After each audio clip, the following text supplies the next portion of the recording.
Et justement, on rejoint en direct via Skype le ministre nordiste des PME, Alain Griset. Bonsoir et merci d'avoir accepté l'invitation d'I1920. Un protocole sanitaire pour les entreprises avec des exceptions doit être publié ce soir pour une application dès demain. Compliqué de mettre en place un protocole en si peu de temps. Pourquoi de tels délais, Alain Griset?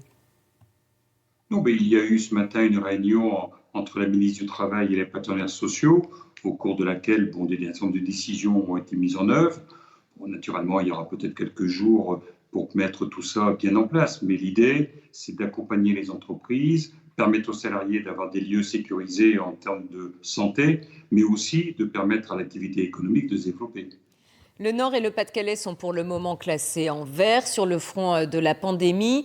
Qui sera concerné par les exceptions au port obligatoire du masque dans notre région?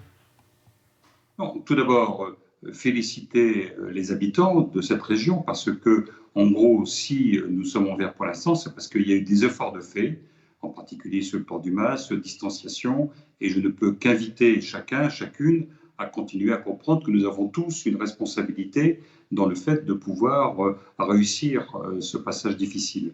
Et donc, naturellement, c'est un signe encourageant. Chaque Français a un rôle à jouer, port du masque, distanciation, lavage des mains, gel hydroalcoolique, tout ça est totalement essentiel. Et la ministre du Travail a parlé de souplesse pour certains corps de métier en tout cas. Qui cela concerne-t-il? Ça concerne par exemple dans une entreprise dans laquelle les espaces sont beaucoup plus grands, ce qui permet de respecter la distanciation. C'est possible également lorsque il y a dans le bâtiment plusieurs salariés et qui travaillent dans des étages différents, là où il n'y a pas de risque de pouvoir être l'un à côté de l'autre. Donc le tout, c'est de s'adapter pour justement respecter ces règles, mais également de permettre une activité économique qui se fasse dans de bonnes conditions.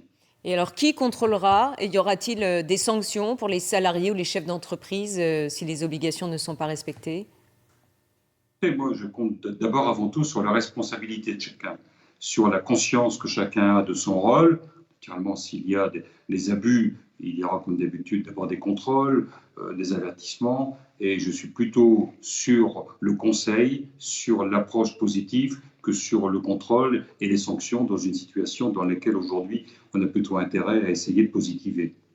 Une dernière question sur les patrons de PME qui sont déjà fragilisés par le ralentissement de l'économie. Le gouvernement doit dévoiler son plan de relance jeudi. 100 milliards d'euros au total. Combien pour les petites et moyennes entreprises, Alain Griset? Le Premier ministre a indiqué la semaine dernière qu'il y aurait au minimum 25 milliards fléchés TPE, PME. Et naturellement, nous travaillons avec le Premier ministre, avec Bruno Le Maire, pour, au bout du compte, préciser l'utilisation de cet argent, parce que naturellement, ces entreprises-là ont besoin également d'être accompagnées. Mais à côté de ce plan de relance, il y a également tout un travail qui se fait sur par exemple la simplification, sur le fait de permettre à chacun de pouvoir travailler dans de meilleures conditions. Et donc, nous allons, dans les prochaines semaines, réussir à faire un certain nombre de propositions au Premier ministre et j'espère que tout ça va permettre à chacun de travailler dans les meilleures conditions possibles. Alain Griset, merci beaucoup pour toutes ces précisions et on en saura plus donc sur ce plan de relance jeudi.